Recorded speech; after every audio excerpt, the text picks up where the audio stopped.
जय साथियों, सादर नमस्कार। खबर आप लोगों के लिए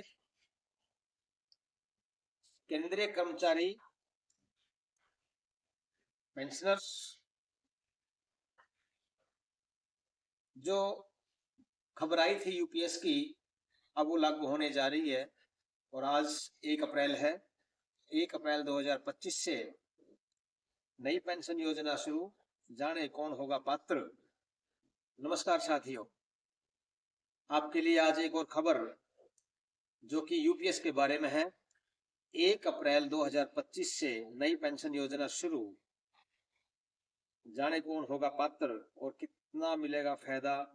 यूनिफाइड पेंशन स्कीम जो यूपीएस स्कीम चलाई है, ओल्ड पेंशन स्कीम और एनपीएस का जो बीच का रास्ता अपना करके सरकार ने दिया है, वो कैसे।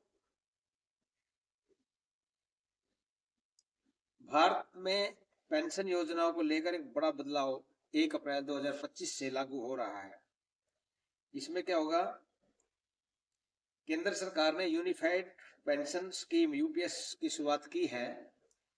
जो नेशनल पेंशन स्कीम एनपीएस, जिसके ऊपर काफी हंगामा हो रहा है, एनपीएस को लेकर के, और ओल्ड पेंशन स्कीम जो पुरानी पेंशन स्कीम थी, पुराने कर्मचारियों के महत्वपूर्ण पहलुओं को जोड़ती है। इनका आपस में जोड़ करके इसको बनाया गया है। यह योजना केंद्रीय सरकारी कर्मचारियों के वित्तीय सुरक्षा सुनिश्चित करने के उद्देश्य से बनाई गई है। यूपीएस का उद्देश्य है कर्मचारियों को रिटायरमेंट के बाद स्थिर और गारंटीड आय प्रदान करना है, जिसमें गारंटीड आय मिलेगी। आगे इसका जो योजना का विवरण है वो देखिए क्या है। लागू तिथि होगी आज से 1 अप्रैल 2025 से लागू होगी। केंद्रीय सरकारी कर्मचारी इसके लाभार्थी हैं। कम से कम पेंशन 10,000 रुपए है। एनपीएस में ये नहीं थी, आप जितना फंड जमा कराएंगे उसका ही आपको ब्याज वगैरह मिलता था, तो ये अभी 10,000 तो कम से कम पेंशन आपकी मिलेगी। इसके अंदर पात्रता, इसके एलिजिबिलिटी कौन है, किस किस को लागू होगी, कौन है, कम से कम 10 साल की सेवा इसमें होनी चाहिए। योगदान, इसमें पैसा कैसे जमा होता है, 10% कर्मचारी का जमा होगा और 18.5% होगा किसका, सरकार का। सरकार 18.5% करेगी और कर्मचारी का होगा 10% केवल। और इसमें अतिरिक्त लाभ क्या है, यह है कर्मचारी का 10% और सरकार का 18.5%। आगे इसमें अतिरिक्त और इसके अलावा क्या लाभ है, इसके अलावा लाभ है जो यह पारिवारिक पेंशन और लंप सम लाभ, जो आपको लंप सम पैसा जो मिलता है वो इसके अंदर आपको लाभ होगा। आगे देखिए इसकी जो डिटेल में क्या दिया है, इसका यूपीएस है क्या चीज। अब इसको खोल करके बताया है कि ये जो यूपीएस है, ये जो है ये क्या चीज है, यूपीएस है क्या चीज। UPS unified pension scheme, unified pension scheme एक नई पेंशन योजना बनाई है सरकार ने, जो एनपीएस और ओपीएस, ओल्ड पेंशन स्कीम और नई पेंशन स्कीम जो चलाई थी, उनके तत्वों को जोड़ करके ये बनाई गई है। और ये क्या करती है, यह योजना कर्मचारियों को रिटायरमेंट के बाद गारंटीड मासिक पेंशन प्रदान करती है। यूपीएस में सरकार का योगदान एनपीएस की तुलना में ज्यादा है, जिससे इसकी वित्तीय स्थिरता सुनिश्चित होती है कि सरकार इसमें ज्यादा देती है, 18.5% देती है, जहाँ के कर्मचारी का सिर्फ 10% ही है। अब इसके लाभ सुनिए, इसके क्या है। पहला है गारंटीड मासिक पेंशन योजना है। यूपीएस के तहत सरकारी कर्मचारी को रिटायरमेंट के बाद उनकी अंतिम 12 महीने की औसत बेसिक सैलरी, जब रिटायरमेंट के बाद जो है, रिटायरमेंट के आते हैं उसके जब पहले 12 महीने होते हैं, तो 12 महीने की जो औसत बेसिक सैलरी है, ये देखिए 12 महीने की औसत बेसिक सैलरी का 50% मासिक पेंशन मिलेगा। इसमें पहले कम था।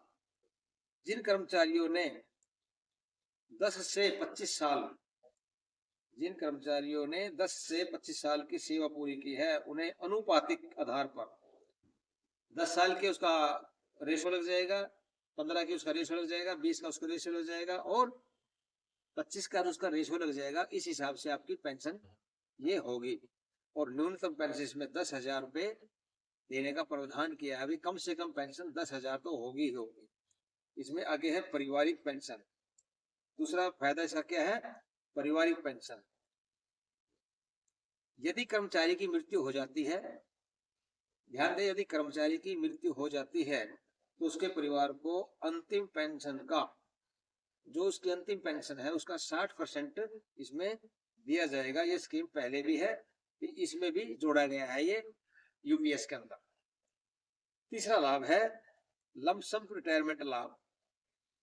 आपको रिटायरमेंट लाभ कितना कैसे होगा? ये है आपका, देखिए,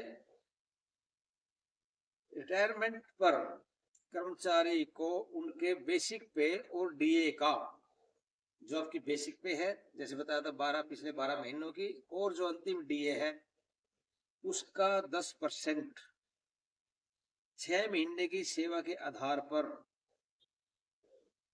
6 महीने की सेवा के आधार पर लमसम राशि दी जाएगी। मान लो आपका डीए और सैलरी मिला करके 10,000 है, तो उसका जो 10% है, 10% उसके 6 महीने का टोटल दिया जाएगा। ये इसके अंदर किया है इसने। उसके बाद चौथा है निवेश विकल्प है। इसके अंदर है निवेश विकल्प, आप जमा कर सकते हैं क्या? यूपीएस में व्यक्तिगत कॉर्पस और पूर्ण कॉर्पस दोनों विकल्प उपलब्ध है। ये स्कीम चलाई है, कॉर्पस फंड होते हैं जो, उसके अंदर आप निवेश कर सकते हैं, जिसमें कि आपको उचित ब्याज, अच्छा ब्याज दिया जाएगा। और कर्मचारी अपने फंड मैनेजर और निवेश पैटर्न चुन सकते हैं, वो उनकी मर्जी है कि वो कैसे इसमें निवेश करना चाहते हैं, या डिफॉल्ट लाइफ साइकिल फंड स्वीकार कर सकते हैं। एक सरकार का जो डिफॉल्ट मतलब ऑटोमेटिक जो सिस्टम है उसके अंदर आप जमा करा सकते हैं, और जो लाइफ साइकिल फंड है उसको स्वीकार करके आप उसमें फंड अपना जमा करा सकते हैं। ये इसका आखिरी फायदा है। अभी जो इसकी तुलना यूपीएस में और एनपीएस में क्या फर्क है, ये देखिए, बहुत जरूरी है। ये यूपीएस की और इसकी तुलना क्या है, क्या इसमें फर्क है आपस में, यूपीएस और एनपीएस तुलना। पैरामीटर्स दिए हुए इसके यहाँ पर, ये पैरामीटर्स हैं। यूपीएस ये दिया है, एनपीएस ये दिया है।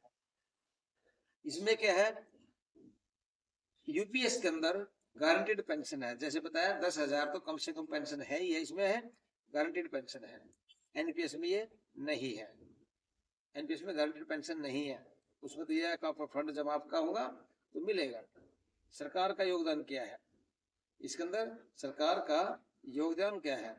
सरकार अपनी तरफ से करेगी 18.5% और कर्मचारी का होगा सिर्फ 10%। ये सरकार योगदान दे रही है इसके अंदर। आगे इसमें जोखिम क्या है? जैसे बोलते हैं कहीं जमा कराते हैं पैसा मर जाता है, वो कर जाता है, तो उसका जोखिम क्या है? उसके जोखिम के बारे में जो है यूपीएस में नहीं है, कम है बिल्कुल, और एनपीएस में ज्यादा है जोखिम जो है। और इसमें क्या है, निवेश विकल्प क्या है? निवेश विकल्प के बारे में जो दिया है इसमें, ये देखिए निवेश विकल्प जो दिया है,